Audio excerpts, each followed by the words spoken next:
മുതലപ്പുഴയിൽ പൊഴി മുറിക്കാനുള്ള പ്രവർത്തനങ്ങൾ ആരംഭിച്ചു. 3 metre ആഴത്തിലും 13 metre വീതിയിലുമാണ് പൊഴി മുറിക്കുന്നത്. കൂട്ടിയിട്ടിരിക്കുന്ന മണൽ മാറ്റാനുള്ള നടപടികളും ആരംഭിക്കും. വിവരങ്ങളുമായി മുതലപ്പുഴയിൽ നിന്ന് തത്സമയം നമുക്കൊപ്പം ചേരുന്നു ഹാൻസ് ജോൺ. ഹാൻസ്, വലിയ പ്രതിഷേധമുണ്ടായി. 4 ദിവസം സമയം വേണമെന്ന് ആവശ്യപ്പെട്ടു.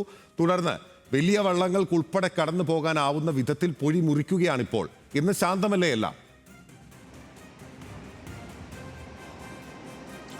തീർച്ചയായും പിന്നിൽ സമരസമിതിയുടെ ഒരു ഐക്യത്തോടു കൂടിയാണ് ഇപ്പോൾ ഈ ഒരു പ്രവൃത്തിയിലേക്ക് സർക്കാരാണെങ്കിലും ഹാർബർ വകുപ്പാണെങ്കിലും കടന്നിരിക്കുന്നത്.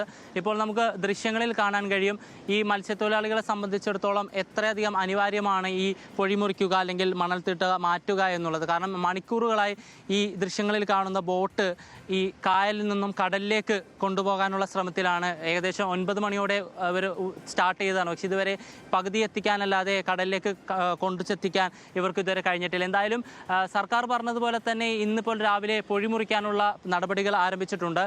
3 മീറ്റർ ആരത്തിലും 13 മീറ്റർ വീതിയിലുമാണ് ഇപ്പോൾ പൊഴി മുറിക്കുന്നത്. പക്ഷേ പൊഴി ഏകദേശം 3/4 ഭാഗം എത്തുമ്പോൾ നിർത്തും. ഏകദേശം 130 മീറ്ററാണ് ഇതിൻ്റെ വീതി. ഒരു 40 മീറ്റർ ദൂരത്തെത്തുമ്പോൾ നിർത്തും. പിന്നീട് ഡ്രഡ്ജർ എത്തിയതിന് ശേഷം മാത്രമേ പൊഴി മുറിക്കാൻ മത്സ്യത്തൊഴിലാളികൾ സമ്മതിക്കൂ. ആ ഒരു നിലപാടിലാണ് ഇപ്പോൾ ഇത്തരത്തിലുള്ള ഒരു നീക്കത്തിലേക്ക് സർക്കാരാണെങ്കിലും സംയുക്ത സമരസമിതി ആണെങ്കിലും എത്തിയിരിക്കുന്നത്. എന്തായാലും കണ്ണൂരിൽ നിന്നുള്ള ചന്ദ്രഗിരി ഡ്രഡ്ജർ ഇപ്പോൾ പുറപ്പെട്ടിട്ടുണ്ട്. അത് ഏകദേശം ബേപ്പൂർ കടന്നു എന്നാണ് നമുക്ക് മനസ്സിലാക്കാൻ കഴിയുന്നത്. വ്യാഴാഴ്ചയോടെ മുതലപ്പുഴയിൽ എത്തിച്ചേരും. ഡ്രഡ്ജർ എത്തിയതിന് ശേഷം മാത്രമായിരിക്കും ബാക്കി 40 മീറ്റർ പൊഴി കൂടി മുറിക്കാൻ സമ്മതിക്കുക, മത്സ്യത്തൊഴിലാളി സമ്മതിക്കുക. അതിനുശേഷമായിരിക്കും ഏകദേശം 1200ഓളം വരുന്ന വള്ളങ്ങൾക്ക് കടലിലേക്ക് കടക്കാൻ കഴിയൂ. എന്തായാലും ഇതിനോടൊപ്പം തന്നെ ഇപ്പോൾ ഈ പൊഴി മുറിച്ചതിൻ്റെ ഭാഗമായിട്ടുള്ള മണലും വടക്കു ഭാഗത്തേക്ക് മാറ്റാനുള്ള പ്രവർത്തനങ്ങൾ എന്തായാലും ആരംഭിച്ചിട്ടുണ്ട്. വ്യാഴാഴ്ചയോടെ എന്തായാലും ഈ വിഷയവുമായി ബന്ധപ്പെട്ട് ശാശ്വതമായ ഒരു പരിഹാരം ലഭിക്കുമെന്നാണ് മത്സ്യത്തൊഴിലാളികളുടെ വിശ്വാസം. ബിനിൽ.